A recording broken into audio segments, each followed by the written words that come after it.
Hello everyone and welcome to another episode of Losing the Plot. I'm Leo Robertson. I find artists of all varieties I find interesting. They're usually writers, they don't have to be.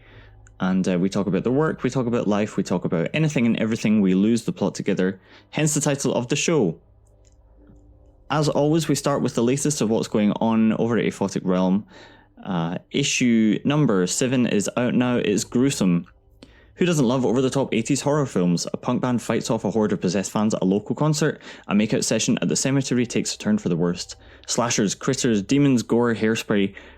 The 80s horror B-movie aesthetic is what issue 7 Gruesome is all about, so do check that out. The Realm also has its own merch store right on the Aphotic Realm site itself. You can buy t-shirts, beanies, caps and tank tops.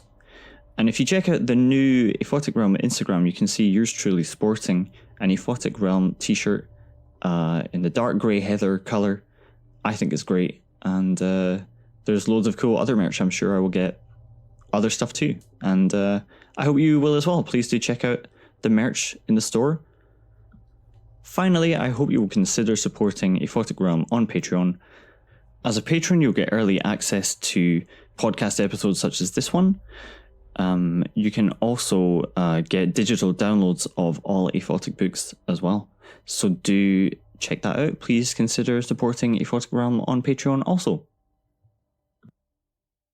I wrote this thing.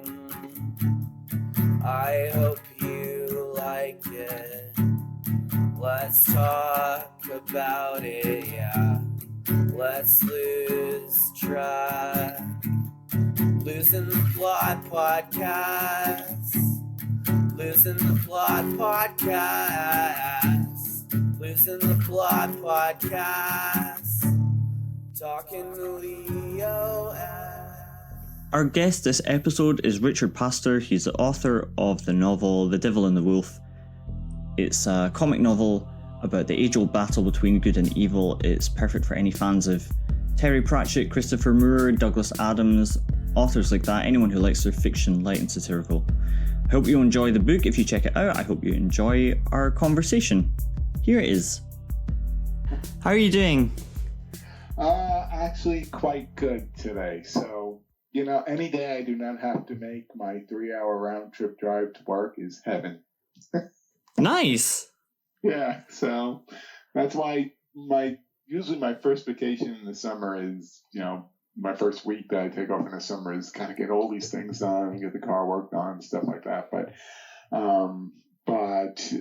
so people say, oh, you don't have a vacation. No, I do. I don't have to drive that distance. So feels great.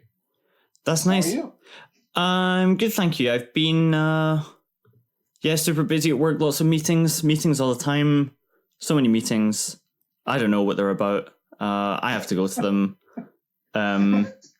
Take my word for it. Never pay attention too deeply because you'll be wasting a lot of time. Well, it's nice because you get those moments of boredom that spark your creativity. So I'm not struggling to write at all at the moment.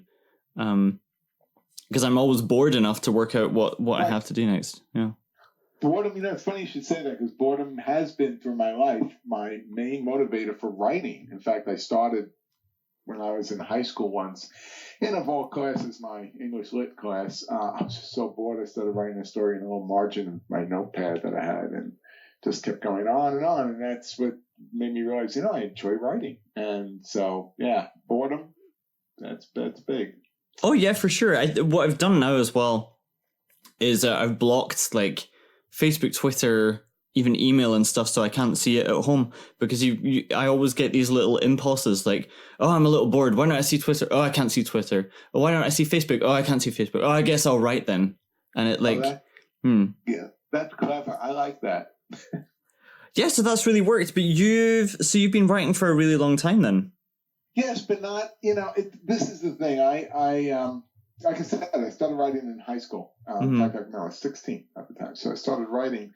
And, and the first thing I wrote was pretty funny. And I remember showing it to a friend. And so on and off throughout my life, I would just get the urge to write. And I would. It was just generally little essays I'd write, little short stories, things like that, and hand off to friends and or relatives or whatever, and just get a kick out of doing it. It wasn't, had so much going on in my life all the time. It was my little hobby. Mm-hmm. And not, my gosh, not to denigrate the art of writing, but me personally was like a hobby, a side thing. And that's the thing. I have a lot of hobbies. I love doing cooking.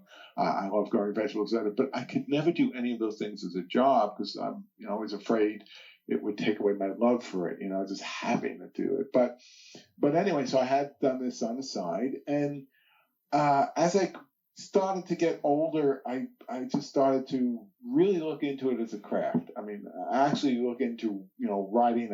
I took some extra courses. I took one course, evening course at NYU with an editor, and I don't remember her name because it's like 25 years ago, but it was an editor from the New York Times. And she actually liked what I was writing, and that really gave me more push, but still never enough where I could say, I think I'd like to try to do this more than just as a small personal thing.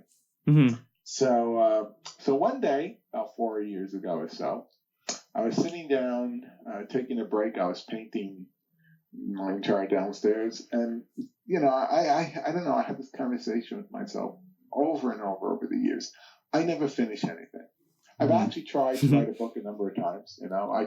I get these great ideas. I get these really great ideas, creative spurts, and I start doing them. And usually when I reach the point that I feel satiated by what I was trying to accomplish, I haven't completed it.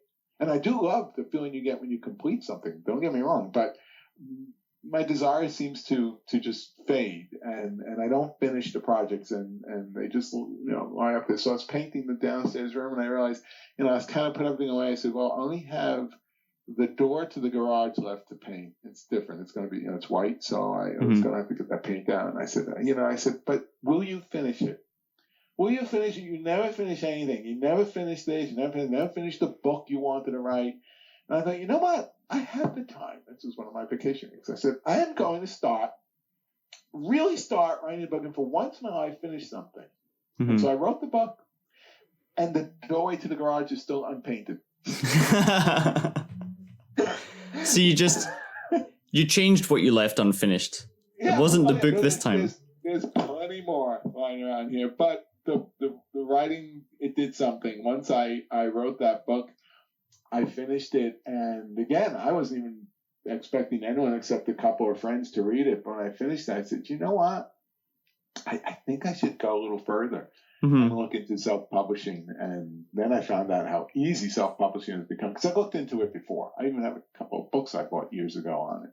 And it was just, even self-publishing was such a difficult ordeal to go through, and you had to have a lot of money to back up, X number of copies printed. And again, if it's not my career, it wasn't like something I wanted to go that deeply into. But then when I saw it, my gosh, it's a point and click. Why not? That's how it got started. Yeah. So that's great. Is it? Is this something you would do as a career if you could? Now, yes. I've often thought about it. I thought, if I'm getting up there now, and in fact, the other day at work, I was talking about something with retirement. Usually when I would talk about retirement, it's in my mind like whatever number of years, but we're into single digits now. It's scary. But I started thinking just a couple years back, 2 years back, that, you know what, if I had, I think, enough financial security, and I don't mean like, I can, have a boat and everything like that. I just mean, pay the bills, etc. I have a mortgage, big mortgage. If I had that, I think I would like to invest more time and to really try to pursue this as an actual secondary career, and transition over to that, to making writing my possibly last career, because that changed over time. What I've done. Usually just went with the flow of what life threw at me, and I'm looking at this the same way. So, but unfortunately, it would be at this point, with, again, closing in on the point where, you need to retire and start living off of whatever Social Security and whatever meager savings you have. It's be tough. It'll be just as tough as someone first getting out of college financially, but then they have their whole lives ahead of them, So I would do it definitely in a heartbeat if I could settle most of my major debts and to start looking to write more professionally. Mm-hmm. So tell me about the Devil and the Wolf. What was your how did you start writing this? Because it's really intricately structured. Did you do a lot of plotting first? Oh, thank you. Thank you for saying that. No, actually, the plot was one of the last things to occur to me, and this is actually very interesting. Well, to me, it's an interesting story. I told it a couple of times, and it was a very organic thing. When I made that decision that day to write a book, I started thinking about, well, where do I want to start? And it's always comedy with me. I'm much more relaxed, and I really have even done research at points in my life on comedy. It's the way I brought it up. So I knew it was going to be a comic thing. And immediately my mind went to these characters that I created with friends. I do some online gaming. I've been doing it since 2000. Again, just to pass time. And I've made a number of friends across the country, around the world, here and there. And as I was in these games, I just create my little avatars, I guess way back when we were kids, you called dolls or action figures, depending on whether you're back then a boy or a girl. And so I create these little avatars, and I, just my natural thing, I imbue personalities in them. And so the people I met, one of the funny things was I had two characters. I had a bunch of them, but two characters were in one particular game. Was an old game called The Sims Online. And I had one in one place and one in another. I had two accounts going. And a weird thing was, whenever I brought them together with people that knew them, the people that knew one character did not like the other, thought that was a weird person, and vice versa. So I thought this is really psychologically fascinating. But anyway, so I created these characters, and then as I made friends, I brought some of them over from game to game, because they were a little bit more like real characters. I started putting them in stories, etc. So when I got to that point where I thought, okay, I want to do this book, I immediately went to those characters. That was Mephistopheles and JR. And so I knew how they would play off each other. I knew how they would interact. I had done different stories with them, sure, but they were, how could I put this, in different universes, as it were. I didn't give a backdrop. I didn't give anything. I just created these little scenarios, and they were pretty funny. So it's all right, I'm starting with characters first. That was the thing. I knew the two, but I said, you know what? All right, so if I'm going to make this story, I will definitely need a plot, but I need more of a backdrop. Any fantasy story you create, you have to do some amount of world building. Thank heavens I haven't tried to attempt a full-blown fantasy, The Lord of the Rings or Game of Thrones, because you really do truly build your world and universe. And I don't have to worry about that. It's a comedy. As long as I'm making people laugh, it doesn't have to be accurate. But I decided to think about that, and I had read a book from Stephen Brust many years ago going to Reign in Hell. It was an eye-opener for me, and I just loved it. I love the way he created the angels and the devils. They were all angels at one time, how his little point about chaos, and from chaos comes this one being, etc. It was really great. And I said, you know what? I like that style. I like that structure. So I kind of vaguely went with that. And then actually, as I developed the story that was going on, I actually changed some of my characters. I actually wrote him a note about this close to New Year's Eve. I wrote an email to him saying, look, this is an homage because I love that book. I actually changed some of my character relations. I put Lilith together with Lucifer from an original plan I had, just because I felt like I owed him that. He gave me the spark of creating this world. So once I had the world structure, I think that led me to create the plot. I thought, all right, so you have Mephistopheles. You have him as as a trickster element. I love trickster elements. We could talk about that in a little bit while, because I can go on forever about that. But you have him as a trickster element. He exists between two worlds. And that, again, is the way Marlowe had described him, as, just someone who was neither in heaven nor hell, walking on earth. And so I said, okay, exists between two worlds. And of course, when you have a trickster element, it's going to cause change in those worlds. And so I started thinking about it, Armageddon and the whole thing. So everything started to come to place, but the characters were first. And that's what drove the book. Cool. And the book, for those who don't know, is about... well, you can explain if you'd like. Yeah, sure. Because, I love that whenever people are asking us, like, what's it about? They go, oh. And, it's one of the toughest questions sometimes for an author. It's the oddest thing. But it is about these two main characters, is Mephistopheles and his assistant, put that in quotes, J.R. Wolfe. And the general idea is that Mephistopheles has been doing what literature has created him doing, which is, supposedly selling souls to see if people are basically buying souls to see if people are basically good or ill. I mean, that's what they did in literature. I did a little bit more spin on that. And so I said, it's really heaven and hell have argued about humanity for eons, whether they're basically good or evil. And so they enlist Mephistopheles to get people, candidates like Faust, for instance, and give them whatever they want, so that if they have whatever they want, you could see their true nature. And it never works out. And this is not what Mephistopheles ever wanted to do, and he just wants out. So he gets an assistant, JR, and he forms a plan, a long-term manipulative plan, to put heaven and hell in a position where this whole process of trying to decide, because they never come to an agreement, just stalemates, and they're stuck, and then he's free of it. And not to say that that's a reflection of how I felt about my job when I was working, but, but yes, so that is it. And it is, as I said, it's a comedy. It's, I really intentionally lightly touch on a lot of big topics, but I don't go deeply, like what is good, what is evil, what is it to be the hero or the villain. There's a lot of little things I touch on, but I wanted to keep it light. But by all means, I thought it could generate discussion. So, so is that okay? Is that no? It's great. It's actually. Yeah.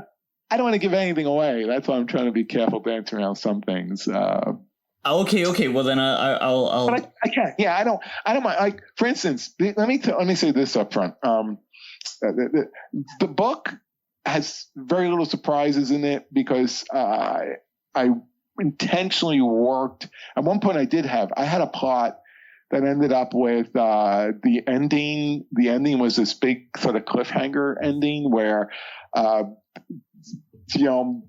Heaven and hell have come down to earth, etc., and it's the big final moment, and something goes wrong with Mephistopheles' plan, and the last words is something stupidly benign, and I didn't have a plot element written for this. Like I said, it came out of more character and dialogue. Is Mephistopheles saying something to JR like, "You did empty the dishwasher, right?" And JR just goes, "Uh-oh," and then. Boom, something stupid like that. And then you're left. And I said, you know what? I don't want to do that. I don't want to do cliffhanger ending. I don't want to do this big thing. And that's why I actually said, you know what? This is a book about character. And I said, I'm going to make the twist. That's why I'm not going to give this away. I'm going to make the twist about motivation and character. I'm going to make it so that you get to the end of the story, and then there's a little follow-up that makes you re-question everything about one of the characters from the whole story. At least if you think about it, if you stop to think it over, you go, what was his real motivation? So I decided that. Well, one of the things I really liked about it, and it's the type of story that I'm drawn to, is one where you get to re-experience kind of typical human experiences from the perspective of somebody who's having them for the first time. Yes, that was actually difficult to write because it's been done many times, and I didn't want to just redo, but I also didn't want to break ground because when it has been done, it's usually done well. So I could, in fact, you're making me remember so many tough decisions I made. I could have made a larger chunk of the book about someone who is now human and new to the world, stranger in a strange world, right? And their experiences. I could have done that, but I decided, again, because there was a lot to squeeze in this one book, and I wanted to finish it. And I decided to just do this like there's a brain dump of information, so it isn't constant discovery. It's more or less becomes recognition. oh, now I see what that is. And, oh, yes, I have a feel for what this is. But again, because to me, it's all about character. You take this creature and you say, well, what were they like before then? And now in this environment, what maintains? And, and of course, we're talking about the wolf in this case. And if you know anything about canines and wolves and stuff, they are very gregarious and all that, but they're so destructive. They can be so destructive. So I thought, and again, secondary trickster character, I thought that's what I would do. Have this, you're right, this point of view, like I'm discovering the world, but also it's not along the lines of I'm lost in it. He becomes very quickly accustomed to it. So, well, at least that's the way I wrote it. You tell me. You can tell me about your impression. Yeah, sure. No, I mean, what I'd written down was that it reminded me of Terry Pratchett and Christopher Moore. Yes. And then I saw at the end that they were favorites of yours. So, I have enjoyed those types of books before, and I thought you'd done a great job of, doing that light comedy style. Thank you. I appreciate it because I revere those people, those authors, and that's why they were at the end. I honestly do. And then many authors I'm influenced by, but those particular ones, especially Christopher Moore, oh my gosh. And just when I've gotten reviews and people bring up those names, I don't want to do I'm not worthy, but I really am not. And I also worry that I was maybe too influenced, it was, very, in fact, let's just leave it at that. It says, thank you for your Okay. But that is the tone I liked. I enjoyed reading. So as to what I wanted to strike, this sort of light tone. But underneath it all, yeah, because this is about people. Yeah. It's quite a difficult central question that you've put at the heart of this novel. It's perhaps the question. And I wonder if it's this idea of the humanity test. Is it something that you yourself waver on? Oh, yes. It's tempted to put this in the notes at the end, but I decided not to. I was so affected by 9/11 to a degree. I mean, yes, I had a friend who worked in that building, unfortunately, and whether the second plane hit exactly where the second plane hit, unfortunately was late to work that day. I had two cousins that worked there were also late to work. I mean, it was all the personal thing. I was supposed to go in and teach web design in New York that day too. So there's all these personal things. But once that had passed, I was just left with these big open questions. And the one that affected me the most, and to this day, like shakes me to the core, is, we were very quick, and we are very quick to, and in, my personal viewpoint, rightly, but to label these as villains, these people who took these planes and killed so many innocent people. They're villains. But the disjoint to me was that these people thought they were going straight to heaven. I mean, how do you come to terms with the disparity of human concept of good and evil when every day we sit there thinking, well, look, we know everyone has different views in it. You can see the schisms in this country right now, et cetera, and they seem to be polarized. But at the bottom of it, we do have this shared concept of doing good to each other and helping each other. I don't know. I mean, when that happened, I was like, obviously not, and to not just think like, well, I'm doing a wrong for a better good. People do that sometimes. They know they're doing something wrong, but it's for the end result of good. The ends will justify the means. But that wasn't it. That wasn't it. This was, I am going straight to heaven after this. No questions asked. I'm going to spend eternity. I can't. I still to this day, I cannot get past that. So in this book, I again, lightly, I could have written chapters on it, but I didn't. I just wanted to say over and over, is this really what you think is good? Is this what you think is evil? Are you rooting for the good guys or the bad guys? And it's because it's light and it's funny, so you don't have to worry about big issues there. But I have a lot of time a lot of trouble coming to grips with the concept of good and evil now. I still will maintain what I believe is good and lead my life like that. And, always try to help people and make people laugh, et cetera. But I am aware that that's the most malleable concept we have. It never made me really think it was that extreme, but it is. No, but it's interesting to have framed a question like that in a comic novel. And I think that's what makes it so compelling. I think that I'm pretty sure most people are basically decent. And I think that there are some very strange minor ideologies out there that I think, especially because of,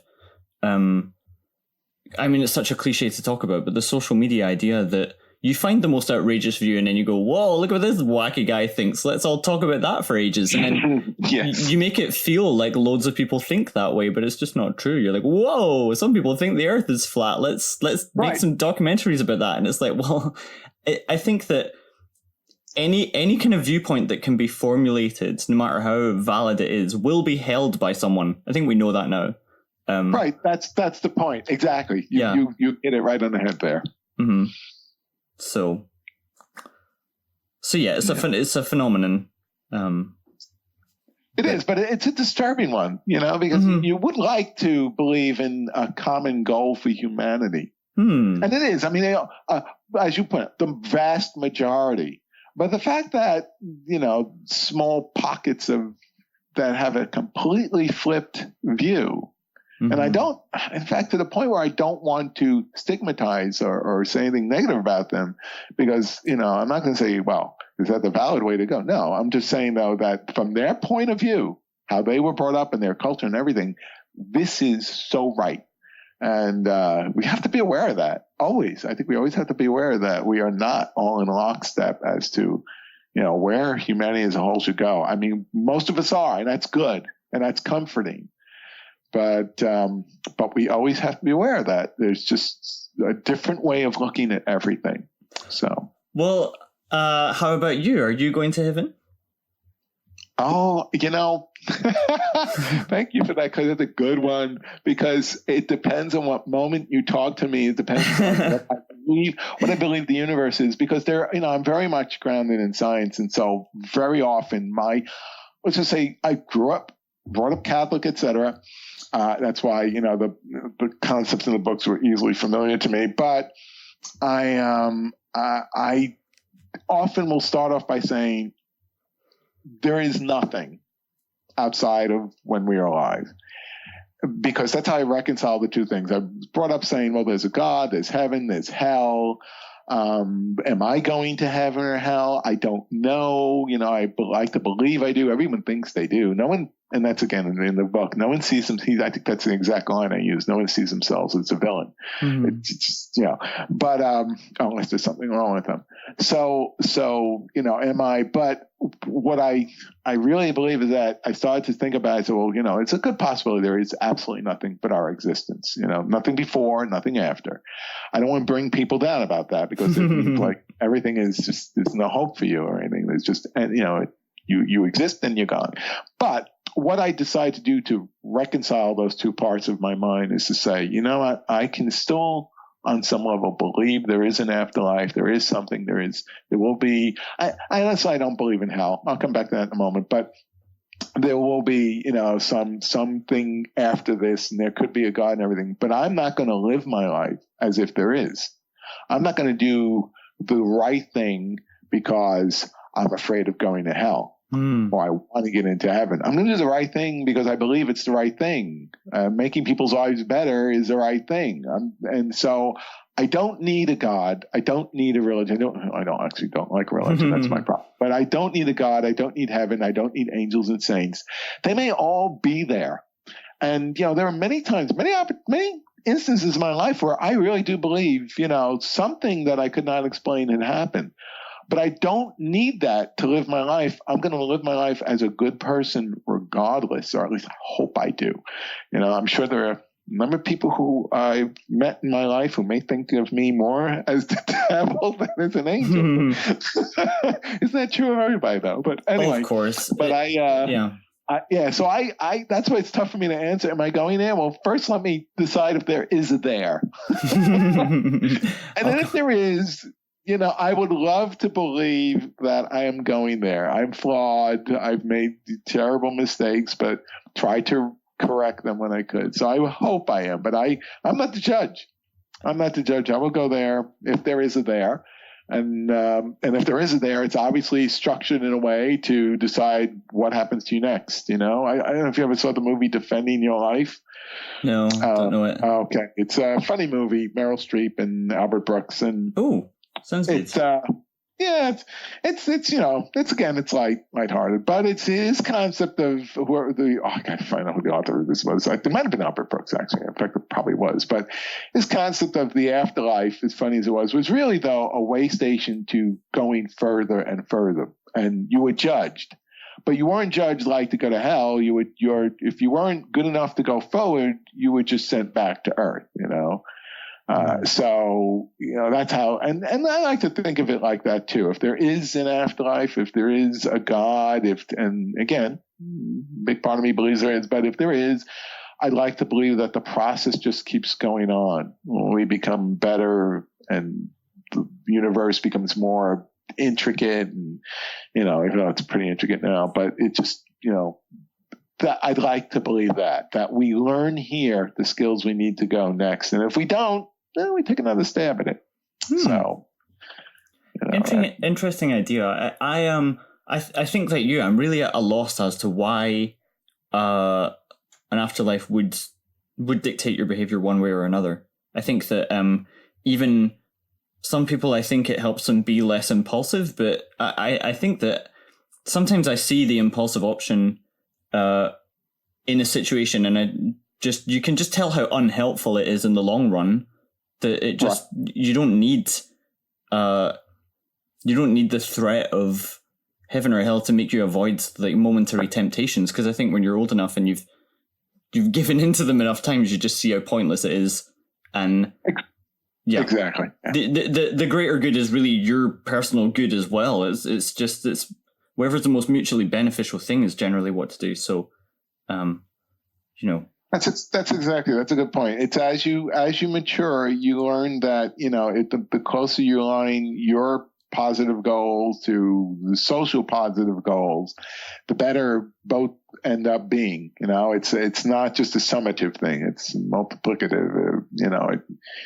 There's more good grows out of it when you do that. Yeah, I think like anyone selfishly thinking would come to the same conclusion anyway. Like if they were really thinking about it. That's true. If you want to maximize the size of the people who adore you and the stuff that you have, just work hard and do like it's no matter what your motivation would be, you would probably, I don't know. I mean, yeah, who knows? I'm not going to answer it now. Yeah. No, those are the unanswerables of life. You just make your decision on them and then proceed forward unless some trauma happens to make you rethink everything. Yeah. Well, one thing happened recently was I'm almost never late to a flight, and I think this was the latest I was about to get in to flight, and I wasn't paying attention at all, and I was running through security, and this woman stopped me and was like, mate, like, you're trying to skip the queue, there's a huge queue, and I hadn't even seen it because I was so stressed. And then to her, I was just some like horrible idiot trying to cut ahead of a queue, which afterwards I was like, I'm not going to take her aside and explain that's not me. So like forever after, I'll just be that idiot who interrupted her. Right. But so like, or tried to skip the queue. So like in different contexts and to different people, definitely, depending on what was like your defining mistake in their company is how they think of you. But I don't know. I mean, you can't. Good, like no matter what good or bad happened in the past, you just have to kind of move on and do better next time. Right. Yeah. I mean, you can feel mortified about it, but there's nothing you do to go back and change her view that when she got home that day, she's off this jerk today. Yeah, that was me. I was a complete jerk. Yeah. Like. Because you didn't. Oh, believe me, I'm sure I have been that to many people over time. Yeah, it's unavoidable. I think like what I was proudest of is I just emotionally recovered faster from it than before. I think after 2 days I was like, all right, I'm going to move on from this.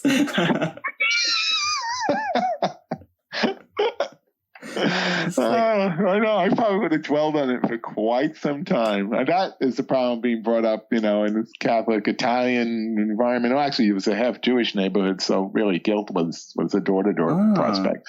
But you really do feel bad about them for a while. These little things. So you go, yeah. You grew up religious. Yes, I would say the younger I was, the more religious I was. My problem was, this actually happened at a relatively early age. I must have been like 9 or 10. I started to see that, I would read the Bible, especially, what we call the red text, the words of Jesus in the New Testament. And I would read that, and then I look around me at the way the nuns, the priests, and everything, and the whole church was in it. And it didn't line up, and then even, the country I'm in is saying, well, we're God-fearing, this and that. But then when you look at what we do, it just doesn't match. So I started to think that, the Bible, especially say the things that Jesus had said, or you can go out and say the things that Buddha, whatever, doesn't matter. But the positive aspects are really good.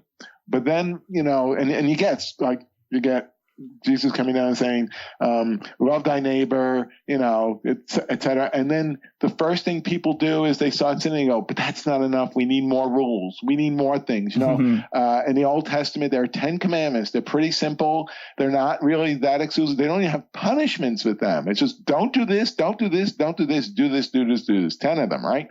Don't kill, don't, whatever.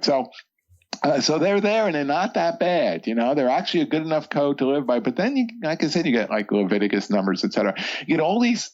I have to create more rules, and that's humanity. It's humanity making hell on earth, basically. We want to say that. But and I realized that when I was very young, that it's the institutions that people create afterwards. If at least at that point, that's how I looked at it. They're terrible. They're flawed. And forever we want more rules and more, restraints and constraints. And then, of course, I don't know, you just see how that can be taken to, you look at history, you can see what the church became of the church during the period of the Inquisition, et cetera. I mean, you couldn't get more further away, but that's what happens. That's the flaws of mankind, humanity, I should say.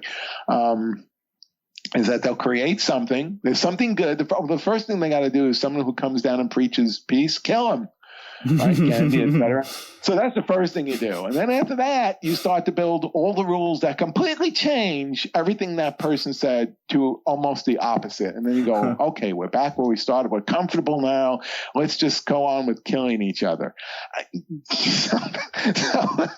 So that's how I started. The first thing I alienated from was religion, and by institutionalized religion, trying to call that. So, and nothing against the church itself. I'll go against any institutionalized religion, So, but that was the first thing that hit me. And by the time I got to high school, it was full blown, even though I was in a Catholic high school, and I'm very comfortable around Catholicism and Catholics. It's, how I grew up. But, in fact, it was a good thing. And then in college, I did the same thing. I went to a Catholic college for them. But in those two instances, like the college, it was Jesuits. And one thing that's nice about Jesuits is they're not afraid to question everything. So I realized as I was going through this process, you can question, and you're allowed to, and I did. And the answers I came up with pushed me away from that organized religion sense. So, yeah. I kind of think that one of the things. I mean, I don't even remember. I don't think religion was a big thing. I think my dad was Protestant, my mum was Catholic growing up, but they never really made me religious. Yeah, that's the thing. I think that if you're not religious, you miss out on the sense of community, just the excuse to meet up with a bunch of people around you and right. have a reason to make friends with them and just check how they've been and have like the notion that you're doing good. I mean, that's lovely. You know, like some sort of secular version of that would be nice. Right. That's exactly. Well, yeah, not quite like playing Pokemon, right? You can meet a lot of people that way. Oh, that's true. Yeah. You want something right. You want to get. That's why it's good to get involved in community activities, etc. I mean, how can I put this? The elements of the religion, the initial elements on most religions are really positive, really can make us better people. Mm-hmm. Again, it's what we do to it afterwards. So, and then by the way, also I did grow up in a very, I grew up in the neighborhood and my friends, etc. But my family, my father wasn't really much of a churchgoer. My grandmother was Lutheran. One of my aunts became a Seventh-day Adventist. One, was an atheist. One was, just almost any religion was in my extended family. So I had a broader view. My friends didn't. They were all from Catholic families, Catholic, et cetera. But I had a broader extended view. I think that helps. I think, it gives you some perspective that you can look outside of, So it sounds like from these video games that you were playing and that I see you interacting with other writers on social media and everything, that community is a really important thing to you still. Yes, I am. Is it the Miggs Breyer test? Yeah. Briggs Meyer. Gosh, there was a spoonerism. Briggs Meyer test. I score always dead center between ENTP and INTP. And I actually was in psychology, so that's why screwing up the name was a little embarrassing there. But and I took tests for practice from other students, et cetera, that in graduate school, et cetera. And that always happened. I am both introvert and extrovert, and I love being alone. I love my alone time, but I need to socialize. And I think it's important that I know people who are very shy, and so I know how that feels because it takes a lot of energy to go to functions and do, but you really need to because that sense of community, that sense of interaction, it can't be replaced with something else. Likewise, the ability to get away from all that, to be with yourself, to be just one person, makes you face yourself. It's good for you I think it's healthy. People who are too dependent on how others see them and et cetera, and wondering how am I coming across here, but to just be by yourself and with yourself. So there's good parts to each, but I think the benefits of getting into groups, socializing, whether it's physically, whether it's online, it just is going to keep your mind open. It's going to teach you. It's going to make you, I think, a better, full-rounded person. So it's worth the effort. That's all I can tell people. It's a lot of effort. And what do you hope that your fiction does? Honestly, I think I really do hope to make people laugh. I mean, just you know what. And this is what I told people when I wrote the first book, and I'm writing a second. I lost my third and fourth, but I'm going to recover them. But anyway, I said to someone, and I mean this so sincerely, if you have my book and you're somewhere, maybe you're on the beach, maybe you're on a plane, maybe you're in a train station waiting for a train, and you're killing some time, and you open the book and you read, and you hit a point that just makes you go, that little noise, just like it escapes your lips, a little chuckle, a little something. My work on this planet is done. I mean, really, I feel like that is because that's what I love. I've read, believe me, I read all sorts of books, but when I've read anything comedy, comedy related or humorous in any sense, that moment something burbles up and I make a noise, I really think that's a great feeling. It's a wonderful feeling because you really didn't want to do something out loud. You're on a train or whatever, but it escapes you and you realize, okay, I really did think that was funny. So if I can do that with my writing, honestly, I'm not out to change the world or write the great American novel, as the old expression used to be called. I guess we should say the great universal novel now, but I'm not out to do any of that. I really, honestly just want people to have a place to run away to get a few good laughs, and then they can go back to dealing with everyday things. So nice. I think that's a lovely goal. Yeah. Do you know, it really, I think that, I don't know, fiction and like this podcast are the main ways that I remind myself that humanity is like good and interesting and clever. Because if you've got a big stack of books around you and you've ever tried to write one, you're like, how did all of these people crack it? Like, how is that possible? With the podcast as well, I mean, I was talking to my brother, he lives in Japan. I Skyped with him yesterday, and I said, look, if you can find interesting, like-minded people over there that are your friends, and I can do the same here in Norway, I'm going to guess that the world overall is, you know, there are interesting, nice people everywhere, and a stack of books and an interesting chat with someone like yourself reminds me that, oh my God, there's interesting, clever people everywhere. So, oh, thank you. And there are. There are. I've stolen enough jokes from them to know. I do that to my friends, my online friends. You know, they may say something funny. I'm going to use that. But there are. I found that too. I think that's the probably the biggest benefit of the internet. You kind of remember my age. I grew up way before that, before it was as conceptually possible.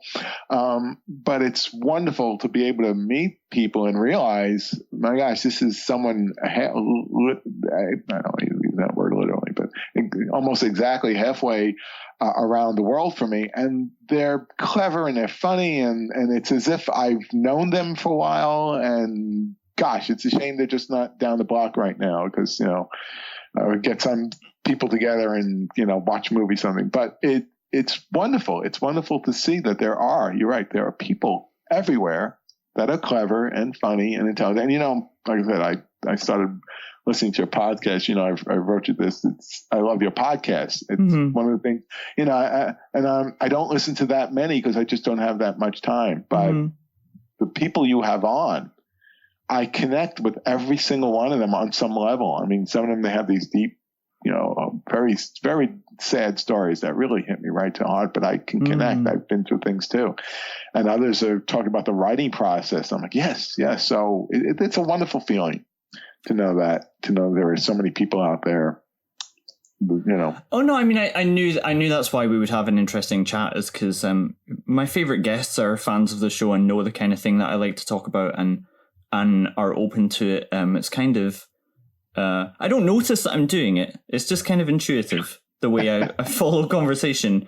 But it seems kind of I don't know. I think it seems rare to other people. Not to engage in log rolling, but you do an excellent job of it. There is another person I do occasionally listen to who also seems to have an intuitive knack of when to talk about what, you know, like you're there to talk about a book or a set of books or a writing process, whatever it is, but knowing when to go a little bit more in one direction or another, or as you say, just, you know, it's just, you know, to lose the thread, etc. It's a talent. It's a skill and a talent, and that's what that's what I love to listen to. So yeah, I'll give you some praise back there. Oh, well, no, I do appreciate that. Yeah, for sure. I don't know. I mean, I don't, and writers as well. I mean, what was it? I was talking to my brother yesterday, and he was saying that he has a bunch of favorite writers that maybe he would never want to meet. And then I had, I'd read an interview with Zadie Smith when she said that people were very much like their books, and that she was rarely disappointed by meeting them. Do you think that's the case? Who would you meet if you could? Well, I would love to meet some of the people I mentioned there in the back, but you know, Christopher Moore definitely. And I have actually gone to a book signing of his. Kevin Hearn. Oh my gosh, what a nice guy! If you haven't, I didn't mention it in my book, but I've read his books. Kevin Hearn. He was doing a book signing, and it was in Philadelphia. And again, when I grew up in the New York City, and I physically ran into Matthew Broderick once. I was trying to dart out of the rain just as he was when we bumped into each other. And celebrity doesn't do anything. But when I meet writers, I start gibbering and acting like an idiot. I even gave Kevin Hearn my book, which was really kind of, I said, why did you do that? But he is such a nice guy. I mean, so I wouldn't mind meeting him again, but in a more social sense. Maybe someday my book will actually hit something, and then there will be an opportunity. I don't know, but there are a couple like that. But I do know what you mean, because again, I've been at functions and there are celebrities there, and they're nothing like you would think they are, and sometimes good and sometimes bad. Mm-hmm. So yeah, it's disturbing. I really not crazy about when that does happen. So. I've left this. Well, okay. First, are you working on anything at the moment? I should probably ask that. Yeah. Yes. Well, let me just say, I mentioned I was working on 2 other books, and hold on a second. Okay, I was working on 2 other books, and I had them backed up on a drive, and we had this hellacious storm here, which completely fried my hard drive and fried up the backup drive. But I'm trying to recover them. But either way, I do have those 2. They were well along, but I decided not to cry over that electrocuted milk, and I started another one, and it's been it's a perfect second child, because it's been joy and sorrow. I both hate and love working on it. I'll tell you, I can tell you enough about it, because it is called, I'm entitled it, Perseus Kills His Grandfather. Mm-hmm. Because what happened was, I grew up reading a lot of Greek myths too. They were my favorites, and one of my favorite stories was the story of Perseus. And I used to also, study astronomy, so I used to look for these characters in the sky, etc. And then eventually they made movies out of this Perseus. No one's more familiar with it. They even have the young adult Perseus stuff. And none of them are actually the story itself. I mean, there are elements, kill Medusa, save Andromeda, whatever, but they really, really diverge from the actual story. And I thought the story was interesting enough unto itself. So, I said, I'm going to take that story and stay as true to it as possible and make it a comedy. Mm-hmm. That's what I decided one day. And I started working it to see if that would work.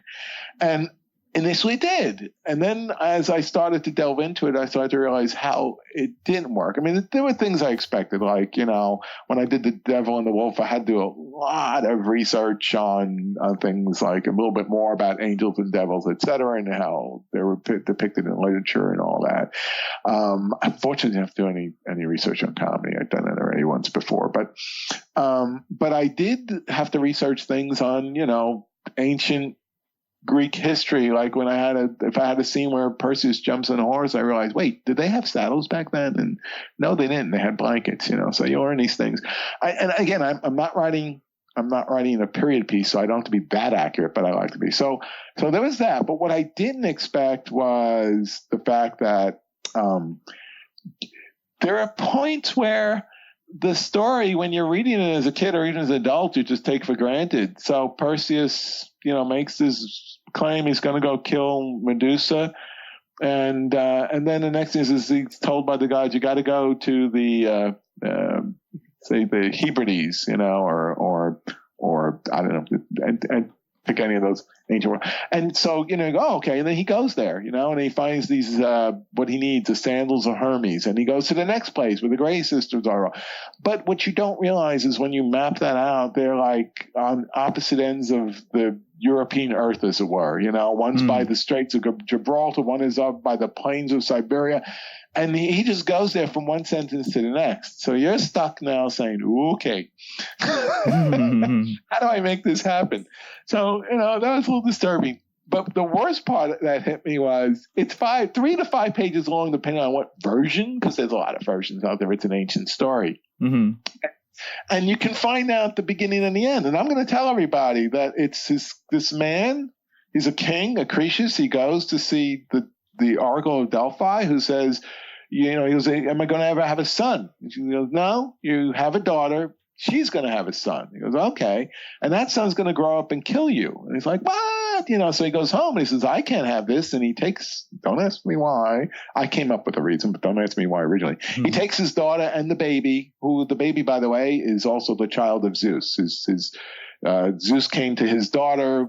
She's unwed, typical Greek story there, ancient Greek story, and and then impregnated her. So she gave birth to Perseus. So he puts both of them in a box and puts them on the water and says, kind of let the gods take care of it, not my problem anymore. And then he grows up, and then he makes the claim to go. So the story. And then at the very end, which is 2.5, 3 pages later, Perseus is married Andromeda, he's got kids, family, blah, blah, blah, everything, happy ending. And this king that nobody ever heard of, whatever, has died, but they're going to have games in his honor. So he goes to the games, and although I think he's supposed to throw in one version of javelin and another discus. So he picks up the discus, and he never had thrown one before, and he throws the discus, and it's a really bad throw. And it goes in the stands, and it hits an old man and kills him. And that was his grandfather. So all the prophecy fulfilled. So I said, okay, now I'm stuck with this problem where anyone could go find out the ending. How do you have a surprise ending? Mm-hmm. So I said, can I write this? Can I write a book that's funny and engaging? Well, you know how it's going to turn out. I mean, I know everyone's expecting it ends at Medusa being killed. That's what the movies have done for us. But so I said, okay, I think I can. And I have to thank the old television series Columbo, because that's why I was stuck there one night. I'm honest, it's honest truth. I was just stuck there thinking, can I go forward with this book? And I was just channeling through TV, and it was Columbo on. I hadn't seen that in years. And if you've never seen Columbo, every episode is generally the same in structure. And I have got to give back in time credit to these writers. Lieutenant Columbo, in the first 5 minutes of the show, you know who the murderer is. You watch the person do the murder. You know who the murderer is. You know exactly how they do it. You even see how they set up all the details to try to avoid being caught at the murder. And then Lieutenant Columbo shows up, and he knows who the murderer is. He just doesn't know exactly how he did everything. He knows parts. He already figures out pieces that don't jive. And so for the next hour, you are entertained, even though you know the whole story. Mm-hmm. And then when I see it like that, I go, wow, you guys are geniuses. Good or bad episode doesn't matter, but you managed to have a very successful series that spanned years and years, giving people the ending, the typical ending to a mystery, but giving them a story and a character who's somewhat funny and engaging to make it interesting to sit there for the 40 minutes less advertisement for this to unfurl. So I said, you know what? That's how I'm approaching this new book, and that's how I'm doing it. And it is difficult, but I've done this before. I did this in the first book with Mephistopheles. I'm going to give something away to everybody. It's a little thing I did to myself because I guess I just don't like making things too easy. Somewhere along the line, I had some great jokes I had to pull out because there's really good ones. But I decided that, for some reason, that Mephistopheles' thoughts, I get the thing was I was writing this, as I usually love to do, third person omnipotent, so you get to see people's thoughts occasionally. I don't like to go too much into their thoughts when I do that, but you get to see everybody's thoughts a little bit, what they say themselves. It's really works sometimes well in comedy, so because you get that point of view. But I decided to block out Mephistopheles' thoughts entirely, and he says it in the first chapter. My thoughts on my own, no one gets to know them. And I did that. And that was like putting one hand behind my back to write, because again, there was some great jokes of what he thinks and then what he says. And I had to get rid of them all. So I made it difficult. I made that difficult. And so, and then again with this story, with the Perseus thing, I said, you know what? I'm sticking true to the story. I'll have to add some characters and there's all the dialogue, but that's okay because the plot isn't going to deviate. We're going to stick to it and you're going to know it beginning and end. So the challenge, again, is just to make it on the characters and the dialogue. So that's what I'm doing. Did I babble too much? Well, I mean, the work in progress is always the one that's the most exciting. So yeah, I mean, to hear you so excited about it, it makes me want to read it. When do you think it'll be done? Well, I mean, you never know, I guess. Well, I didn't want to a topic I purposely avoided because it's not because it's a sensitive subject. It's just that I'm sick of hearing myself talk about it. Is back in January, I had a spinal problem for 12 years that I could deal with the physical therapy. That's so bad that I could barely walk. And eventually there was no other option but surgery. Mm-hmm. So on March 21st is when I went for some significant 5 to 6 hour surgery. The whole spine, like big chunk of my spine was fused, et cetera. So, and I was thinking at the time, well, okay, they're not going to allow me to drive for 6 weeks. I have to recuperate all this sort of stuff. I was going to work from home, but I thought it'd be a great time to get writing in, because I had started the Perseus book actually in January, and I thought, all right, I'm making good progress. But I'll be honest, that whole entire 8-week period actually turned out to be I couldn't write. I was able to do some work for work, and that tells you something about my work, how easy it's become. But I could not concentrate long enough. I would start writing, and just too many distractions with what my body was going through. So I put it off. So I've lost my schedule. But right now, I would say, because I recently repicked it up about 3-4 weeks ago, I actually got back to writing it. I had to reread it first. So, and I would say my hope is by end of summer, I should be, into the edits, and because I'd like to get it out before the end of the year. And the reason why is because at the time I thought I got plenty of time. I did promise the sequel to The Devil and the Wolf in 2020 in the book at the very end, to see you in 2020. And I thought, okay, I'll make that. So, I have all of 2020 to get that out, but technically maybe in 2021. But still, I didn't want to write a sequel right away. I didn't want to be one of those authors who writes a book and then the next 5 books are the whatevers. I do want to do that. I do want it to be a series, but I wanted to do a bunch of things in between. So I want to get this under the belt. Hopefully by the end of the year. I don't see that as a problem. And then I will pick up one of the books I had to drop because they got lost. I even have to completely reconstruct it and write that and go back and forth with the sequel to The Devil and the Wolf. And I do have the prequel. That's one of the books I lost. The prequel, which just figures Mephistopheles as somewhere between minor major character, somewhere in the middle. And I had always mapped out how the whole Garden of Eden would go and how it ties in with this whole world building that I did. So that I would like to do probably last now. So that's my literary goals. Is this book end of the year, next year Devil and the Wolf, and a secondary book, another book that I'm not going to talk about, and then the year after or 2 years after will be the Garden of Eden book. Well, this is a question I've left to last on your advice that you write in the back of the book. What are your favorite things to cook? Oh my gosh. Yeah, you don't have 2 hours, because I do. I read up everything about food. I love the history of where things come from. And I would say, I'm most comfortable cooking, whatever you would consider an entree, because that's, I'm more comfortable being a cook than, say, a baker. There's more fluidity, there's more experimentation. It's one of the things I have problems. I come up with great things, and then I realize I haven't measured a single thing. So if I want to reproduce it, it's, but I cook almost anything. I have friends who are vegan, and I'll cook vegan dishes. I have friends who are glucose intolerant. I'll cook whatever they want. Seafood, meats, poultry, etc., vegetables, it doesn't matter. I'll cook for them. Now, I only eat certain things. I eat a very healthy diet. I've done all that research on food. I'm going to learn about it. Closest, I guess you could call it, is kind of like a Mediterranean diet,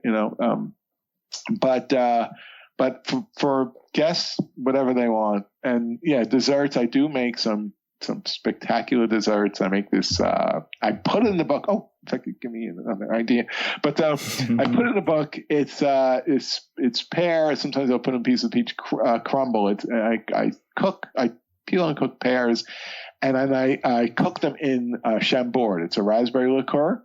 And I just cook them until they're tender, and the Chambord has evaporated down to a syrup. So there's no sugar except what comes out of the fruit and the liquor.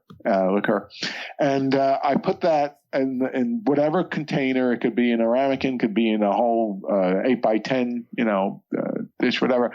And then I make a crumble out of brown sugar, oats, pecans, and I don't know what else, but I have some flour, right? And I bake that, and then I put that crumble. I break it up a bit, and I put it on top. And it's out of this world. A little dop of whipped cream, if you want that, or ice cream. You can have it warm, cold, whatever. It's delicious. And I put that. I had Mephistopheles make it kind of in the book, but it gave me the idea also that I think I'd like to write a book. If you ever read like Water for Chocolate, it's supposed to be this story of a love story with recipes in there. I didn't find that many recipes, but I would like to write a book where the characters eat things along the way, and then at the end of the book, I'm going to post all the recipes in it. Nice. So that could be fun. Well, it was so lovely talking to you. I'm so glad we finally managed to get it organized. Yeah. I hope I didn't chew your ear off. I do have a tendency to do that. No, not at all. It was super interesting. So that was Richard Pastore. His novel is The Devil and the Wolf. I do hope you'll check it out. I hope you enjoyed our conversation. As always, if you're a reader, writer, editor, listener, anyone with anything you want to tell me, or if you want to be on the show, or if you want to recommend somebody to be on the show, you can always get in touch with me using losingtheplotpodcast@gmail.com, and I look forward to hearing from you. But that is all from me for now. So until next time, bye bye.